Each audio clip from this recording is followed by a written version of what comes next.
구독자의 취향에 따라 재생 속도를 변경하면 더 유용하게 동영상을 시청할 수 있습니다. 이 영상은 성경을 매일 한 장씩 읽는 효과가 있고 궁금한 부분을 해소할 수 있으며 맥락을 이해하는 데 도움이 될 것입니다. 민수기 19장. 민수기 19장은 붉은 암송아지의 재로 만든 정결의 물을 통해 죽음으로 인한 부정을 씻는 규례를 기록한다. 죽은 사람이나 무덤과 접촉하여 부정하게 된 사람은 셋째 날과 일곱째 날에 정결의 물을 뿌림받아야 했다. 이 장은 죽음의 부정이 하나님의 거룩한 공동체 안에서 반드시 처리되어야 하며 하나님께서 친히 정결의 길을 마련하셨음을 보여준다. 민수기 19장을 대표할 수 있는 핵심 키워드는 다음과 같다. 붉은 암송아지, 죽음의 부정을 정결하게 하기 위해 구별된 희생물이다. 정결의 물, 암송아지의 재와 흐르는 물을 섞어 만든 정결 의식의 물이다. 죽음의 부정, 시체나 뼈나 무덤과 접촉하여 생기는 부정한 상태이다. 셋째 날과 일곱째 날, 정결의 물을 뿌림받아야 하는 날이다. 성소를 더럽힘, 부정한 상태를 정결하게 하지 않고 공동체 안에 머무는 죄이다. 민수기 19장을 대표하는 성경 구절은 민수기 19장 9절이다. 또 정결한 자가 암송아지의 재를 거두어 진영 밖에 정결한 곳에 둘 것이요. 또 이스라엘 자손 회중을 위해 그것을 간직하여 거룩히 구분하는 물에 쓰게 할지니 그것은 죄를 정결하게 하는 것이니라. 민수기 19장의 맥락은 다음과 같다. 붉은 암송아지를 가져오라는 명령. 주께서 모세와 아론에게 말씀하여 이르시되 주가 명령한 율법의 규례가 이러하니라. 내가 이르노니 이스라엘 자손에게 말하여 그들이 점도 없고 흠도 없고 아직 멍에를 매지 아니한 붉은 암송아지를 내게로 끌어오게 하고 하나님께서는 흠이 없고 점이 없으며 한 번도 멍에를 매지 않은 붉은 암송아지를 가져오게 하셨다. 이 암송아지는 죽음으로 인한 부정을 정결하게 하는 데 사용되었다. 하나님께 드리는 정결의 희생물은 온전하고 구별된 것이어야 했다. 진영 밖에서 암송아지를 잡고 피를 뿌림. 너희는 그것을 제사장 엘르아살에게 줄 것이요. 그는 그것을 진영 밖으로 끌어내고 자기 얼굴 앞에서 잡게 할지니라. 제사장 엘르아살은 손가락에 그것의 피를 찍고 회중의 성막 앞을 향해 똑바로 그것의 피를 7번 뿌리며 암송아지는 제사장 엘르아살 앞에서 진영 밖으로 끌려가 죽임을 당했다. 엘르아살은 그 피를 성막 앞을 향해 7번 뿌렸다.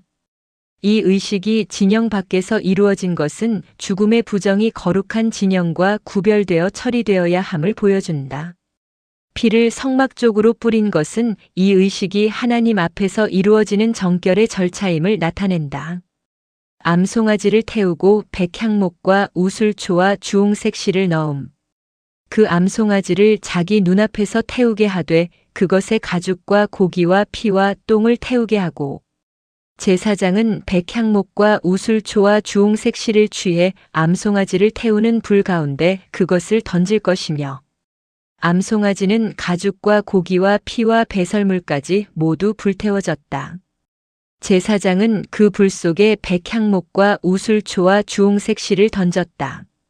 암송아지 전체가 태워진 것은 이 희생물이 온전히 정결의 재로 준비되었음을 보여준다. 우술초와 주홍색 실도 정결 의식에 사용되는 표지였다.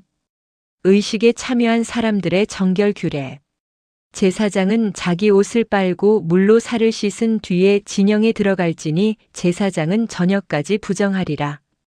암송아지를 태운 자도 자기 옷을 물로 빨고 물로 살을 씻을지니 그도 저녁까지 부정하리라. 또 정결한 자가 암송아지의 재를 거두어 진영 밖에 정결한 곳에 둘 것이요. 또 이스라엘 자손 회중을 위해 그것을 간직하여 거룩히 구분하는 물에 쓰게 할지니 그것은 죄를 정결하게 하는 것이니라. 암송아지의 재를 거두는 자도 자기 옷을 빨 것이며 저녁까지 부정하리니 그것은 이스라엘 자손과 그들 가운데 머무는 타국인에게 영원한 법규가 되리라. 제사장과 암송아지를 태운 사람과 재를 모은 사람은 모두 옷을 빨고 몸을 씻어야 했으며 저녁까지 부정하였다. 쟤는 진영 밖 정결한 곳에 보관하여 정결의 물을 만드는 데 사용하였다. 정결 의식을 수행한 사람들도 죽음의 부정을 다루었기 때문에 씻음이 필요했다. 이는 죄와 죽음의 문제를 처리하는 일이 가볍지 않음을 보여준다. 죽은 사람을 만진 자의 정결 절차. 사람의 시체를 만지는 자는 이래동안 부정하리니 그는 셋째 날에 그것으로 자기를 정결하게 할지니라. 그리하면 일곱째 날에 그가 정결하려니와 그가 셋째 날에 자기를 정결하게 하지 아니하면 일곱째 날에 정결하지 아니하리라. 누구든지 죽은 사람의 시체를 만지고 자기를 정결하게 하지 아니하는 자는 주의 성막을 더럽히느니라. 그 혼은 이스라엘에서 끊어지리니 거룩히 구분하는 물을 그에게 뿌리지 아니하였으므로 그가 부정할 것이요. 그의 부정함이 여전히 죽은 사람의 몸을 만진 자는 이래동안 부정하였다. 그는 셋째 날과 일곱째 날에 정결의 물로 씻김을 받아야 했다. 하나님께서 주신 정결의 길을 따르지 않으면 그 사람은 성막을 더럽힌 자로 간주되어 백성 가운데서 끊어졌다. 문제는 부정하게 된 사실뿐 아니라 정결의 길을 거부하는 데 있었다. 장막 안에서 죽은 자와 접촉한 경우의 규례. 장막에서 사람이 죽을 때의 법은 이러하니 그 장막에 들어가는 자와 그 장막에 있는 자가 다 이래동안 부정할 것이며 그릇에 붙잡아 맨 뚜껑이 없어 열어놓은 그릇도 다 부정하니라. 사람이 장막 안에서 죽으면 그곳에 들어간 사람과 그 안에 있던 물건이 이래동안 부정하게 되었다. 뚜껑이 없는 열린 그릇도 부정하였다. 죽음의 부정은 직접 시체를 만진 사람에게만 머물지 않고 주변의 공간과 물건에도 영향을 미쳤다. 하나님의 백성은 죽음의 흔적까지 정결의 질서 안에서 다루어야 했다. 들판에서 시체나 뼈나 무덤을 만진 경우 누구든지 빈 들판에서 칼에 죽은 자나 시체나 사람의 뼈나 무덤을 만지는 자는 이래동안 부정하리니 들판에서 칼에 죽은 사람이나 시체와 사람의 뼈와 무덤을 만진 사람도 이래동안 부정하였다. 이는 죽음과 관련된 모든 접촉이 하나님의 거룩 앞에서 다루어져야 함을 보여준다. 생명의 하나님께서 거하시는 진영 안에서 죽음의 부정은 그대로 방치될 수 없었다. 정결의 물을 만들어 뿌리는 절차. 부정한 자를 위하여 그들이 죄를 정결하게 하는 그 불태운 암송아지의 재를 취해 흐르는 물과 함께 그릇에 담고 정결한 자가 우슬초를 취하여 그 물에 담가 장막과 모든 기구와 거기 있던 사람들에게 그것을 뿌리고 또 뼈나 죽임 당한 자나 시체나 무덤을 만진 자에게 뿌리되 그 정결한 자가 셋째 날과 일곱째 날에 그 부정한 자들에게 뿌리고 일곱째 날에는 자기를 정결하게 하며 자기 옷을 빨고 물로 목욕할지니 그리하면 그가 저녁 때에 정결하게 되리라. 붉은 암송아지의 재를 그릇에 담고 흐르는 물을 부어 정결의 물을 만들었다. 정결한 사람이 우슬초에 물을 묻혀 장막과 물건과 부정한 사람에게 뿌렸다. 부정한 사람은 셋째 날과 일곱째 날에 물을 뿌림받은 뒤 옷과 몸을 씻어야 했다. 정결은 사람의 판단이 아니라 하나님께서 정하신 시간과 방식에 따라 이루어졌다. 정결을 거부한 자와 부정의 전염. 그러나 부정한 그 사람이 자기를 정결하게 하지 아니하면 주의 성소를 더럽혔으므로 그 혼은 회중 가운데서 끊어질 것이니라. 그에게 거룩히 구분하는 물을 뿌리지 아니하였은즉 그는 부정하니라. 그것은 그들에게 영속하는 법규가 될지니라. 거룩히 구별하는 물을 뿌리는 자는 자기 옷을 빨지니 거룩히 구별하는 물을 만지는 자는 저녁까지 부정하리라. 그 부정한 자가 만지는 것은 무엇이든지 부정할 것이며 그것을 만지는 혼도 저녁까지 부정하리라 하시니라. 부정한 사람이 자신을 정결하게 하지 않으면 성소를 더럽힌 자로서 회중 가운데서 끊어졌다.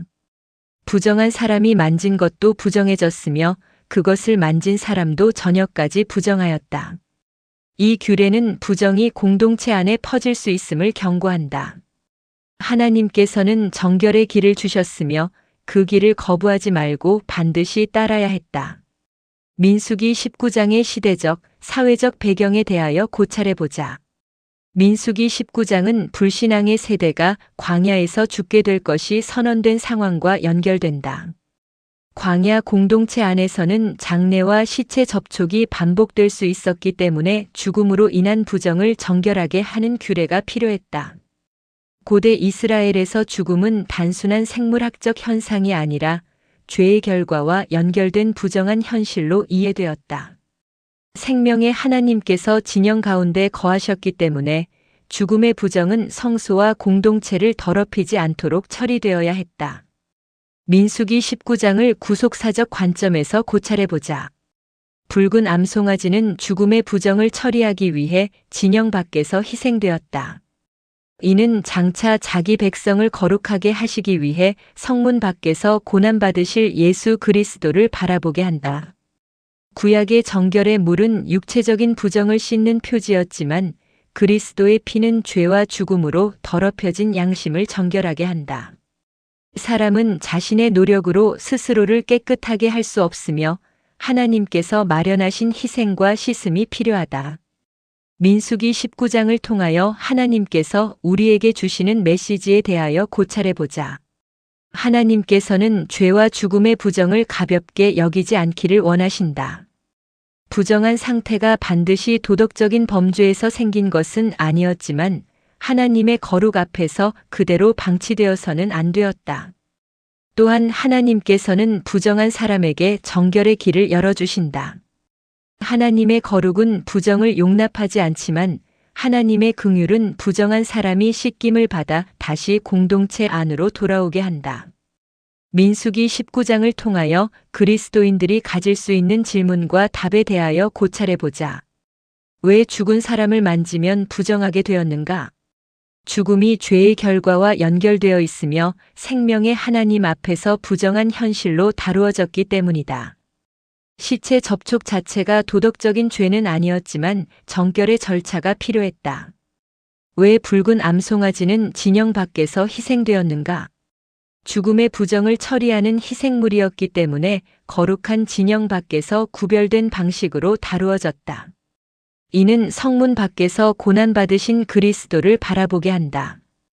왜 셋째 날과 일곱째 날에 정결의 물을 뿌렸는가? 정결이 사람의 감정이나 임의적인 판단이 아니라 하나님께서 정하신 절차와 시간에 따라 이루어져야 했기 때문이다. 왜 정결하게 하지 않은 자는 백성 가운데서 끊어졌는가? 하나님께서 씻김의 길을 주셨는데도 이를 거부하여 성소와 공동체의 거룩을 더럽혔기 때문이다. 부정 자체보다 정결의 은혜를 거절하는 태도가 더 심각했다. 민수기 19장은 오늘 그리스도인에게 어떤 의미가 있는가? 죄와 죽음의 부정을 스스로 해결할 수 없으며 하나님께서 마련하신 완전한 정결의 길인 예수 그리스도를 의지해야 함을 가르친다. 우리의 묵상 기도와 신앙적 다짐을 해보자. 우리는 마음과 삶에 남아있는 죄의 부정을 가볍게 여기거나 방치하지 않아야 한다. 하나님 앞에서 자신의 상태를 정직하게 살피고 예수 그리스도의 속죄와 씻김을 의지해야 한다. 또한 하나님께서 정결의 길을 친히 마련하신 은혜에 감사해야 한다. 성문 밖에서 고난받으시고 우리를 죄와 죽음에서 깨끗하게 하신 예수 그리스도를 믿으며 날마다 거룩함을 회복하고 생명의 길을 걷는 사람이 되어야 한다. 아멘. 주 예수여 속히 오시옵소서. 더 널리 알리기 위하여 구독, 좋아요, 댓글에 아멘을 부탁드립니다. 감사합니다.